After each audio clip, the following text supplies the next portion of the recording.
ಬಾಗಲಕೋಟೆ ಜಿಲ್ಲೆಯ ಇಳಕಲ್ ತಾಲೂಕಿನ ಕೆಎಚ್ಡಿಸಿ ಕಾಲೋನಿಯ ಶ್ರೀ ಸಪ್ತೇಶ್ವರ ದೇವಸ್ಥಾನದ ರಥೋತ್ಸವ ಶ್ರೀನಾಥ ಬಾಬಾ ಇವರ ಕೃಪೆಯಿಂದ ಹಾಗೂ ಪರಮಪೂಜ್ಯ ಮಹಾತಪಸ್ವಿ ವಿರೂಪಾಕ್ಷಲಿಂಗ ಮಹಾಸ್ವಾಮಿಗಳು ಹಿರೇಮಠ ಚಳಗೇರಿ ಇವರ ಕೃಪಾಶೀರ್ವಾದದೊಂದಿಗೆ ಅದ್ದೂರಿಯಾಗಿ ಜರುಗಿತು.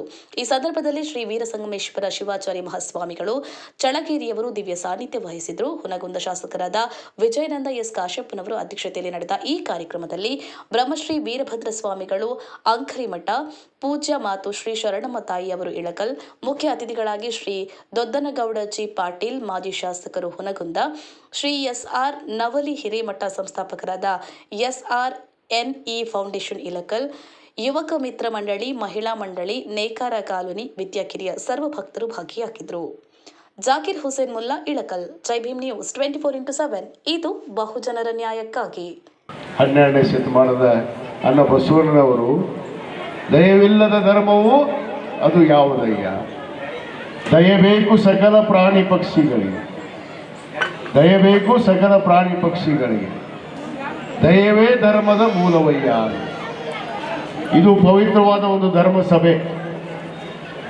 ನಾವು ಭಾರತೀಯರು ವಿಶೇಷವಾಗಿ ಅನೇಕ ಆಚರಣೆಯಲ್ಲಿ ನಾವು ಸಾಕ್ಷಾತ್ ಪರಮಾತ್ಮನನ್ನ ಒಲಿಸಿಕೊಂಡಂತ ಭಕ್ತರು. ಅದು ಪರಮಾತ್ಮ ಬೇರೆ ಅಲ್ಲ, ಸಪ್ತೇಶ್ವರ ಬೇರೆ ಅಲ್ಲ. ಸಪ್ತೇಶ್ವರನ ಒಲಿಸಿಕೊಂಡಂತ ಭಕ್ತಾದಿಗಳು ಇವತ್ತು ಇಲ್ಲಿ ಒಂದು ಅದ್ಭುತವಾದ ಸಾಧನೆಯನ್ನ ಗೈದಿದ್ದಾರೆ.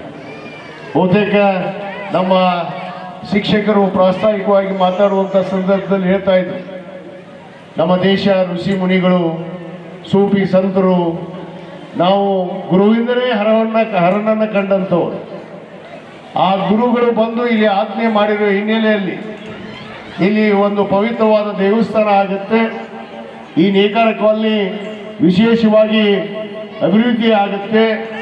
ಇಲ್ಲಿ ಒಂದು ರಥೋತ್ಸವ ಕೂಡ ನಡೆಯುತ್ತೆ ಅನ್ನೋದನ್ನ ಸಂಕಲ್ಪದ ಪೂರ್ವವಾಗಿ ಇವತ್ತು ಇದೇ ಇದೆ ಅನ್ನೋ ಮಾತನ್ನು ನಾನು ಬಹಳ ಹೆಮ್ಮೆಯಿಂದ ಇವತ್ತು ಹೇಳಕ್ಕೆ ಇಷ್ಟಪಡ್ತೇನೆ.